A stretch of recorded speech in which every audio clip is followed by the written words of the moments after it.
네, 어제 문재인 대통령이 이용구 변호사를 법무부 차관에 내정해서 내일로 예정된 윤석열 검찰총장 징계 절차에 탄력이 붙을 것이라는 관측이 나오고 있습니다.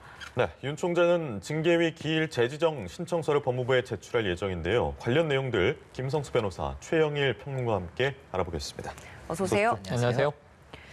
네, 고기영 전 법무차관 사퇴 하루 만에 문재인 대통령의 후임으로 이용구 변호사를 내정했습니다. 법무부 장관에 이어서 이번에도 비검찰 출신인데 일단 어떤 인물인지를 좀 짚어봐야 될 것 같습니다. 네네. 법조인이고 현재 변호사니까요. 예. 근데 그 이전에는 판사 경력이 20년 됩니다. 그리고 나서 이제 변호사로 일을 했지만 또 이번 정부, 문재인 정부와도 인연이 있어요. 2017년 8월부터 지금 현재 법무부에 법무실장을 맡았었습니다. 당시에는 이제 박상기 법무부 장관 시절부터 이제 시작을 한 거죠. 그런데 이것도 좀 놀라운 이정표를 하나 찍은 것이 법무부의 법무실장 자리도 비검찰 출신으로는 최초였어요. 근데 이번에 이제 차관으로 오늘 임명되지 않습니까? 오늘 이제 차관으로 임명이 되면 법무부 차관도 비검찰 출신으로는 또 최초예요. 나름의 이제 이 기록을 지금 쓰고 있는 상황입니다.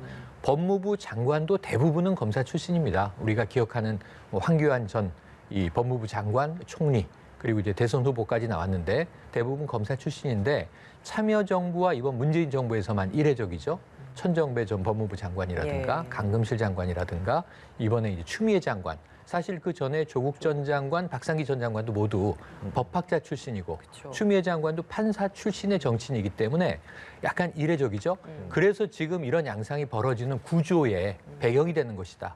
어찌 보면 검찰 출신들은 내부적인 검찰 개혁을 부정하는 분은 없어요. 하지만 검찰의 주도적인 검찰 개혁을 이야기하고 또 이제 검찰 외의 인사들은 검찰은 스스로 개혁하기 어렵다. 그렇다면 애초에 개혁되지 않았겠느냐. 그러니까 외부적인 압력에 의해서 개혁해야 한다. 지금 어찌 보면 그러한 비검찰과 또는 이제 친검찰의 이런 격돌이 또 이 배경에 깔려 있는 모습이기도 합니다. 알겠습니다. 하루 만에 내정이 된 것이요. 미리 좀 준비를 하고 있었던 것이냐 이런 관측들이 좀 나오고 있어서요. 어떻게 보십니까?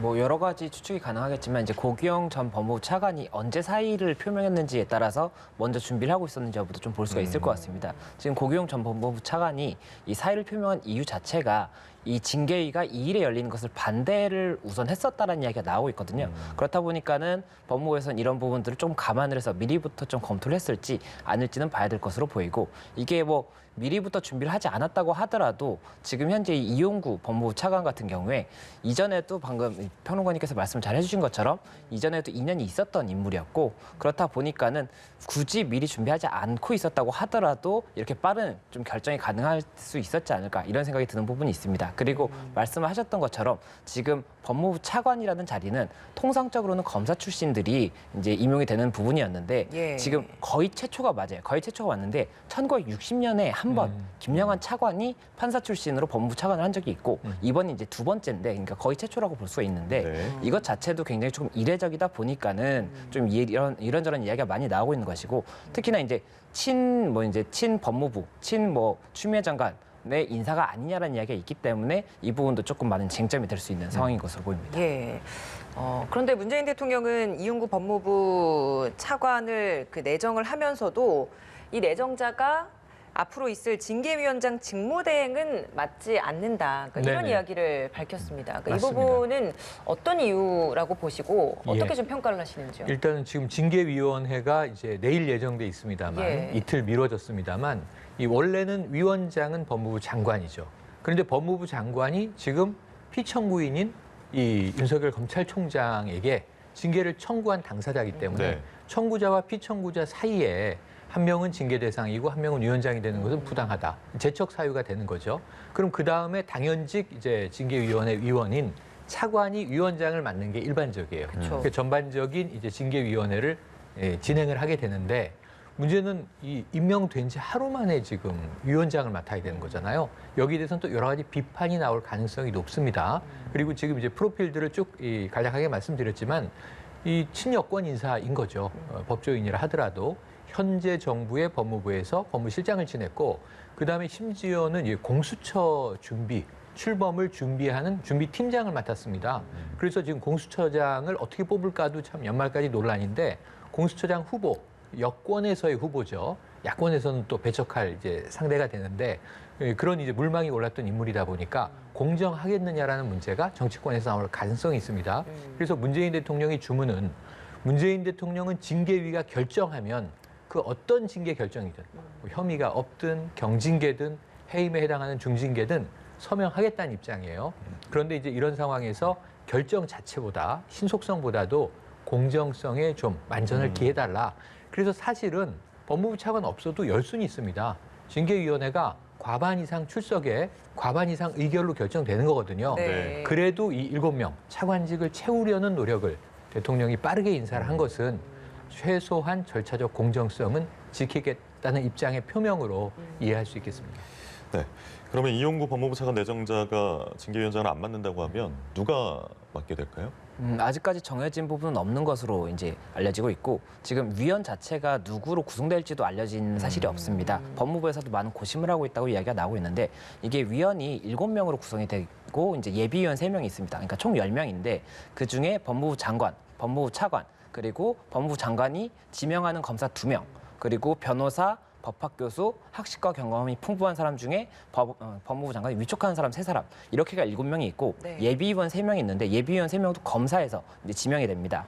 이 부분이 아직까지 알려지지 않고 있는데 이미 정해져 있는데 알려지지 않은 것인지 아니면은 법무부에서도 많은 고민을 하고 있는지도 지금 쟁점이 되고 있고 지금 특히나 법무부에서 고민을 할 수밖에 없는 상황인 것이 지금 제척 기피 회피라는 제도가 검사징계법에 이제 명시가 되어 있는데 윤석열 총장 측에서는 뭐 이런 타당하지 않은 좀 징계를 공정하게 할 수 없는 위원에 대해서는 기피 신청을 하겠다고 지금 의사를 표시한 상태입니다. 그쵸. 그렇다 보면은 그 법무부 쪽에서는 기피 신청이 되지 않을 검사들 중에서 그렇다고 해서 징계의 또 방향은 원하는 방향이 있을 수가 있는 거지 않습니까? 그렇다면은 그 징계의 방향도 어느 정도까지는 법무부의 의견을 조금 부합할 수 있는 그런 검사를 이제 검토를 하려면 그리고 또 외부 인사를 검토를 하려면 굉장히 좀 부담이 될 수가 있기 때문에 아직까지도 그 구성에 대해서도 고민을 하고 있을 그런 상황이고 그렇기 때문에 아직까지 위원장이 누가 될지도 예상이 좀 어려운 상황입니다. 근데 이 공개를 하지 않고 있고 명단 공개를 또 윤석열 총장 측에서는 요구를 하고 있는 상황이잖아요. 그러니까 그런 부분이 서로 좀 법률적인 것으로는 서로 충돌되는 부분은 없는 겁니까? 이게 검사징계법이라는 이 법 자체가 뭐 예. 자주 쓰이는 법이 아니기 때문에 이런 촘촘하게 짜여 있다고 보기가 조금 어려운 부분들이 있는데 그 중에서 이제 이 제척 기피 회피가 가능하다라고 돼 있는데 사전에 알려줘야 되는지 여부는 명시가 돼 있지가 않습니다. 그렇다 보니까는 법무부 측에서는 이 부분은 이제 명시적으로 좀 제공을 하지 않고 있는 것으로 보이고 윤석열 총장 측에서는 이 제척 기피 회피를 위해서는 당연히 이것이 제공이 돼야 한다고 이야기를 하고 있고 만약에 제공이 안 되는 경우에는 이 기일에 이제 첫 기일에 나가서 제척 기피 회피를 신청하겠다라고 했는데 네. 여기서 이제 검사 징계법에 하나 좀 이렇게 명시가 되어 있는 부분이 기피를 하기 위해서는 서면으로 신청할 수 있다라고 되어 있습니다. 예, 그러니까 기피를 위해서는 서면으로 신청할 수 있다인데 그것이 서면으로 신청도 할 수 있고 구술로, 그러니까 말로도 신청을 할 수 있다라는 의미인 건지 아니면 신청을 위해서는 반드시 서면으로 해야 되는 것인지 이것도 해석이 나뉠 수가 있고 서면으로 해야 한다고 한다면 미리 알려주는 것이 통상적으로 더 맞겠죠. 그 관행상 뭐 서면을 신청하려면 미리 알고 있어야 할 수가 있는 거지 않습니까? 그래서 그런 부분들도 아무래도 해석에 조금 여러 가지 다툼이 있을 수가 있는 상황입니다. 예. 저희가 조금 전에 그 신임 법무차관 이용구 변호사가 내정이 됐던 부분에 대해서 이야기를 하고 있었는데 관련된 소식이 하나 좀 속보로 들어온 게 있어서 좀 전해드리겠습니다. 신임 법무차관인 이용구 신임 법무차관이 개혁에는 고통이 따른다. 법 원칙에 따라서 직무 수행할 것을 약속한다라는 입장을 밝혔다고 합니다. 아무래도 이 검찰 개혁 이 네. 부분에 있어서 계속 이어나갈 것이다라는 좀 의지가 반영된 것 같은데요. 네, 현 정부의 의지가 반영돼 있는 것이죠. 그래서 지금 그 어느 때보다 법무부 차관이 그렇게 크게 주목받은 적이 없거든요. 물론 이제 잠시 조국 전 장관이 일정 기간 상당히 이제 재판에 휘말리면서 수사부터 시작을 해서 혼란이 있을 때 김오수 차관이 이제 잠깐 또 직무대행을 맡기도 했었는데요. 그럼에도 불구하고 지금 이 차관의 입장이 아까 말씀하신 대로 거의 초유의 뭐 이제 기록상은 2번째 비검찰 출신의 법무부 차관인데 그럼 차관은 뭘 하는 역할이냐? 사실은 중직 임에도 불구하고 장관의 그늘이 좀 많이 가려져 있어요. 네. 법무부의 주요 업무가 다 검찰 관련 업무들입니다. 그러다 보니까 검찰과 법무부 사이를 주로 조율하고 소통을 담당하는 채널의 역할을 하는 거였어요. 장관도 대부분 검사 출신이었습니다만 지금처럼 이제 비검찰 출신의 장관이 있는 경우에 차관의 역할은 더욱 이제 중요해질 수 있겠는데 지금 이제 비검찰 출신의 장관과 차관이 이번 정부에서의 검찰에 대한 어떤 시각, 어떤 입장, 이것은 뭐냐면 개혁입니다. 고강도 개혁. 그러니까 문재인 대통령이 선공후사를 이야기하실 때 무슨 얘기를 했냐면 집단 이기주의, 집단 기득권에 연연해서는 안 된다. 낡은 것을 버리고 세계적인 추세를 따라서 미래로 나아갈 수 있는 결단을 해야 한다는 취지의 말씀을 이제 수석보좌관 회의에서 했거든요. 네. 그러니까 이런 걸 따진다면 검찰 개혁의 방향은 명확해 보이고 지금 이제 이 신임 법무차관도 똑같은 이야기를 한 겁니다. 그러니까 정부 기조와 함께 하는데 다만 여기서 국민들이 혼란스러운 건 이거예요. 이 검찰 쪽, 특히 윤석열 검찰총장 측도 자신에 대한 징계와 지금 직무 배제는 위법 부당하다 이렇게 예. 이야기했고요. 법무부 측에서도 지금 검찰의 행태가 위법 부당하다라고 얘기했거든요. 6가지의 비위 사실이 지금 망라돼 있지 않습니까? 그러니까 과연 지금 누가 위법 부당한지는 아직은 확인되지 않았어요. 사법부에서는 직무에 복귀하는 것이 돌이킬 수 없는 피해를 막을 수 있는 길이라는 결정을 했지만 네. 이건 임시적인 조치고 내용을 다투지 않았습니다. 예. 그러니까 징계위에서 처음 다뤄지는 거거든요. 비위 사실이 과연 신빙성이 있는 것인가? 징계의 대상이 되는가? 여기에 징계를 또 때린다면 어느 정도 수위가 적절한가?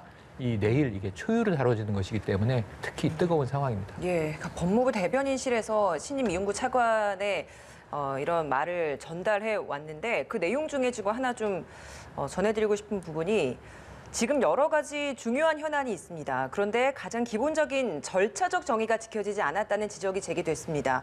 모든 국가 작용이 적법 절차의 원칙을 따라야 하는 게 헌법의 대원칙이자 국민의 기본권을 지키기 위한 기본입니다. 그러니까 지금 앞서서 있었던 법원 그리고 감찰위의 이런 결과에 대한 부분을 좀 언급을 한 것 네, 같은데 네.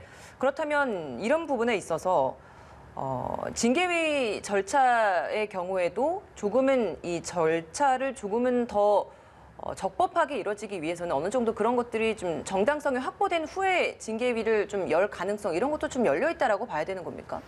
아무래도 추미애 장관이 이번에 했던 그 조치에 관해서 적법 절차, 그러니까 헌법상의 적법 절차 원칙이 있는데 이 부분이 지켜지지 않은 것이다라는 비판도 많았습니다. 예. 그렇다 보니까는 적법 절차를 더욱더 강조하겠다라고 아무래도 의사표명을 한 것으로 보이고 징계위를 진행을 함에 있어서 뭐 정당성을 판단한 다음에 징계를 뭐 진행하겠다 이것이 아니라 징계위 절차 자체를 적법 절차에 따라서 문제가 없도록 잘 처리하겠다 이렇게 의사를 표명한 것은 아닌가 이런 생각이 됩니다. 네. 일단 법무부는 내일로 잡고 있다는 것이 공식적인 입장이긴 합니다만 윤 총장이 또 8일로 연기해달라는 기일 재지정 신청서를 법무부에 낸다고 하잖아요. 이게 받아들여질 가능성은 얼마나 보십니까? 이게 적법 절차를 따르기 위해서는 사실 이 연기가 되는 것이 맞을 가능성이 높다라고 보이는 것이 검사징계법상에 말씀드렸던 것처럼 법률 자체가 이렇게 촘촘하게 규정이 되어 있지 않다 보니까는 네. 그 규정, 뭐 기일의 지정이라든지 뭐 추가적인 부분에 대해서는 형사소송법을 준용한다라고 되어 있습니다. 그런데 형사소송법에는 이 소환장을 통보받은 날로부터 5일 후에부터 기일을 열 수 있다고 첫 기일은 열 수 있다고 되어 있기 때문에 그렇다면 지금 소환장을 2일에 받았다라고 친다면 예. 8일에 열리는 것이 맞거든요. 그리고 8일에 열리는 것이 5일 정도의 기간을 주는 것이 이 뭐 당사자의 방어권 보장을 위한 부분인데 지금 같은 경우에 이것을 그대로 강연한다고 한다면 결국엔 이 부분도 절차적인 문제가 생길 수가 있고 그렇다면 처분을 한다고 하더라도 절차적인 이유로도 취소나 무효가 될 수가 있기 때문에 아무래도 법무부에서는 이 부분 주장을 어느 정도 좀 심도 있게 검토를 해야 되는 상황이 아닌가 생각이 됩니다. 최 평론가께서는 그 미뤄질 가능성 좀 어떻게 보시고 네네. 이걸 이 미뤄지는지 미뤄지지 않는지 예. 그 결정에 따라서 추 장관과 윤 총장 둘에게 어떤 영향이 있을 것인지 어떻게 전망하십니까? 윤석열 총장이 6월 2일에 이제 행정법원의 결정에 따라서 바로 그날 저녁에 출근을 하면서 이제 복귀를 했습니다. 예. 뭐 2일 날 만약에 이 징계위에 출석하시오라는 통보가 내려졌다면 그 공식적으로 이제 접수가 됐다면 5일은 8일이 맞고요. 그런데 우리가 12월 2일에 그러니까 지난 수요일에 징계위가 열린다는 건 그 전주에 이미 다 언론을 통해서 네. 알려졌기 때문에 그렇죠. 11월 후반에 통보됐다면 24일에 사실은 직무 정지와 함께 이 징계 청구가 이루어지거든요. 근데 이미 공개적으로 기자회견을 통해서 천명했단 말이에요. 그렇다면 또 이 12월 2일이 또 이제 적법하지 않은 것이냐는 건 논란의 여지가 있어요.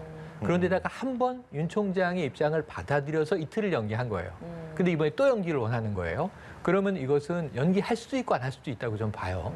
이것은 법무부의 결정이라고 봅니다. 시간을 줬지 않느냐? 그럼 애초에 8일이라고 하지 왜 연기에 대한 사유를 그렇게 이야기했느냐? 그 두 번 연기 요청을 해서 두 번 받아주는 게 되는 거거든요. 그러면 세 번째 요청하면 또 받아줄 거냐? 이런 문제가 남잖아요. 지금 법무부는 속도를 강조하고 문 대통령은 아까 말씀드린 대로 자 신속함도 중요하지만 공정함이 더 중요하다.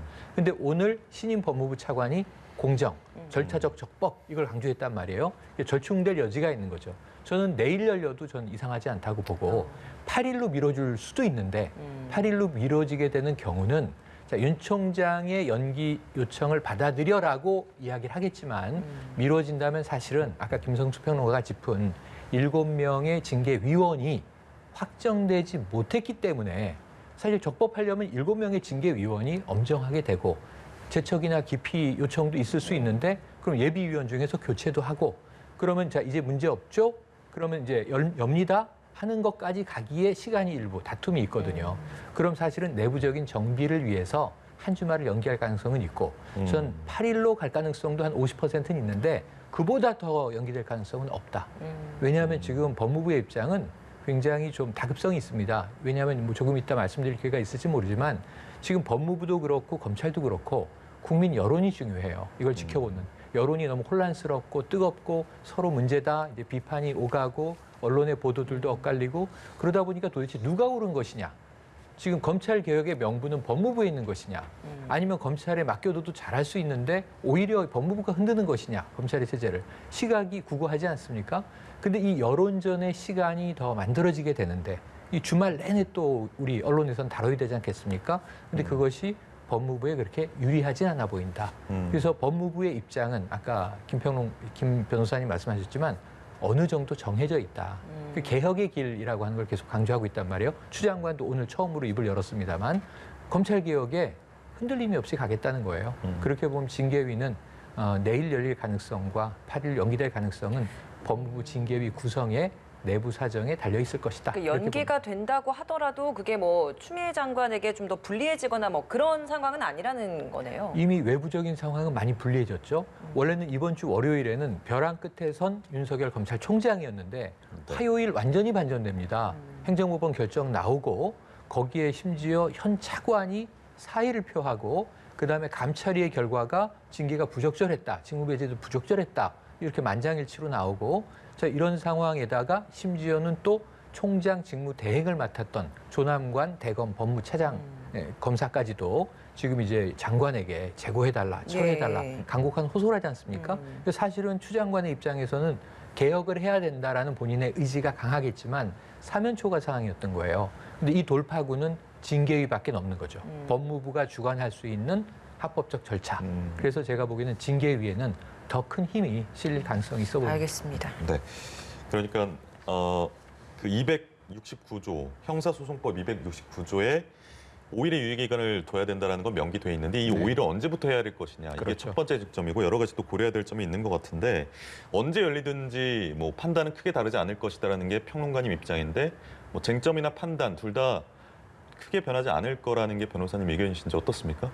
저도 처음에는 이 징계위원회 구성 자체가 이제 법무부 장관이랑 굉장히 좀 관련이 많은 사람들이었지 않습니까? 그래서 뭐 좀 결정이 정해져 있는 것으로 보일 수 있지 않나라는 생각을 했었던 부분인데 지금 이런 진행 상황을 보면서 생각했던 것이 윤석열 총장 측에서 너무 대응을 잘하고 있다. 이 생각을 많이 했었습니다. 이런 처분 자체에 대해서도 이렇게 지금 처음부터 시작하기 전부터 다툴 줄은 몰랐었고 기일을 연기하고 증인을 신청하고 그리고 위원들을 기피하겠다라고 해서 위원들의 구성 자체도 이제 조금은 부담을 준 상태거든요. 그리고 기피를 신청을 했다가 기피가 이제 기피 신청을 하면 과반수 또 이제 그 당시에 이 위원들이 과반수 동의에 의해서 기피를 할 수가 있는데 네. 기피가 안 된다고 하면 그것도 나중에 절차적으로 하자가 있다고 주장할 수가 있거든요. 그런 부담감을 만들어줬기 때문에 지금 징계위원회가 과연 어떤 결정을 내릴 수 있을지는 좀 지켜봐야 될 것으로 보이고 이게 만장일치라든지 이게 통상적으로 징계위원회는 과반수 이상, 그러니까 출석위원회 과반수 이상이 이제 동의를 하면 징계가 결정이 되게 되는데 의견이 나뉠 수가 있지 않습니까? 예. 뭐 누군가는 해임이다, 누군가는 면직이다, 누군가는 정직이다 이렇게 되면 이 판단이 가장 불리한 숫자부터 해서 과반수가 될 때까지 숫자를 정한 다음에 가장 유리하게 나온. 그러니까 예를 들어서 예. 해임이 1명, 면직이 2명, 뭐 정직이 3명 이렇게 네. 되면 4명이 되는 시점은 정직이지 않습니까? 그렇다면 정직이 되는 겁니다. 그런 식으로 되기 때문에 지금 현재로서는 이 위원들이 어떻게 구성이 될지도 이제 문제가 될 수가 있을 것이고 위원들 자체도 부담이 있을 수가 있습니다. 그러네요. 그렇게 되면 여러 가지 의견이 나와서 만장일치가 아니라 어떤 결정이 날지는 봐야 될 것으로 보이고 이제 법무부라든지 이런 쪽에서도 좀 고민을 할 수밖에 없는 게 지금 이 상황에서 중징계를 내리자니 조금 여론의 이런 문제가 있을 수가 있을 것 같고 이제 또 경징계를 내리자니 그렇게 되면 직무집행 정지라든지 이런 법무부 장관의 결정 자체가 조금 의미가 굉장히 좀 애매해지는 상황이 되게 돼서 이 부분에 대해서도 여러 가지 고민이 좀 있을 것 같고 결국에는 절차를 진행하면서 이 적법 절차에 따라서 어떻게 나올지는 지금 현재로서는 정말 예상하기 어려운 상황이 아닌가 이런 생각이 좀 듭니다. 예.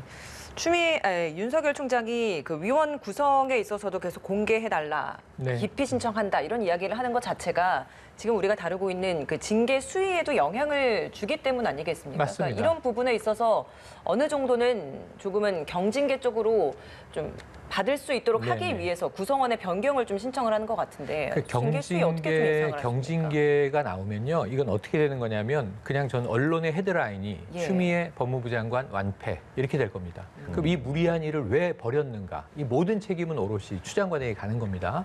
경징계라 하면 우선 혐의 없음, 징계가 무의미했다, 징계 안 해. 이렇게 되면 이제 큰일 나는 거고요. 추 장관 입장에서 경징계는 견책밖에 없습니다. 사실은 그 위에 감봉, 정직, 면직, 해임은 다 중징계인데 감봉 이상의 결정을 내리면 대통령의 집행이 필요한 거예요. 예. 제청을 해서. 근데 그 아래로 나오면은 그냥 실행하면 되는 거예요. 감봉도 월급을 깎인다. 이건 일단은 검찰총장 입장에서는 모욕적인 일이 되겠지만 직무 수행에는 큰 문제가 없죠. 그렇죠. 그러니까 정직, 면직, 해임이 가장 중요한데 대부분 해임의 무게가 실렸는데 해임은 어떤 부담이 있냐면 지금 본안 소송 하나가 진행 중이죠. 이제 이 집행 정지에 네. 대해서 부당하다라고 한 일단은 결정은 나왔고 본안 소송 다퉈야 됩니다. 그런데 만약에 징계위의 결정이 내려지면 여기에 대해서도 일종의 가처분 신청을 또 할 것이고 이것을 이 효력을 정지해달라는 신청을 당연히 할 것이고 본안 소송이 또 갑니다. 이 징계 자체가 부당하다라고 하는. 그렇죠. 그럼 이제 문제는 징계가 너무 과하면 본안 소송 재판이 뻔히 이루어질 상황에서 법무부는 부담을 안게 되죠. 자, 비위 중에 일부는 일리가 있고 일부는 좀 일리가 없는데 문제는 이것을 해임까지 시키려고 한 것은 너무 과중한 거 아니냐. 그래서 저는 그럼 징계위가 기술적으로 고심을 한 결과 그 중간 아까 말씀하신 정직 정도를 내릴 가능성이 있어요. 그런데 윤 총장의 임기가 지금 8개월이 안 남았어요. 예. 내년 7월 말까지인데 정직 6개월 이렇게 하면 사실상 총장직을 수행하는 것은 무력화되는 거죠. 그러니까 이런 문제들 때문에 그래서 직무 배제가 해임에 해당한다고 행정법원이 이제 명시를 한 거예요. 그래서 정직 6개월만 해도 이건 법적으로 자 그러면은 일종의 불법 사찰 의혹도 있고 지금 검찰총장직을 수행하는데 이런 일이 벌어졌는데 정직도 안 해서 해야 되겠느냐. 해임이나 면직은 좀 무리라고 치자. 정직 6개월이 제가 보기엔 딱 중간 가늠자거든요. 그래서 어느 쪽으로 흘러갈지는 아까 징계위에 검토 내용을 들어봐야 되는데 문재인 대통령은 어떤 결정이 나오든 징계위 결정을 대통령은 이게 귀속 결정 할 수밖에 없으니 그 대신 공개적인 토론을 충분히 해달라는 요구를 엊그제 했습니다. 그래서 예. 이제 이게 중요해 보이고 토론의 결과 아주 강한 징계로 갈 수도 있고 다소 조절된 징계로 갈 수도 있지만 경징계로 갈 가능성은 매우 낮다. 이렇게 관측을 해봅니다. 그럼 징계가 열리면 그날 보통 결과가 나오는 겁니까? 아니면 뭐 의결이 안 돼서 따로 또 날짜를 잡아서 모일 수도 있는 겁니까? 어떻습니까?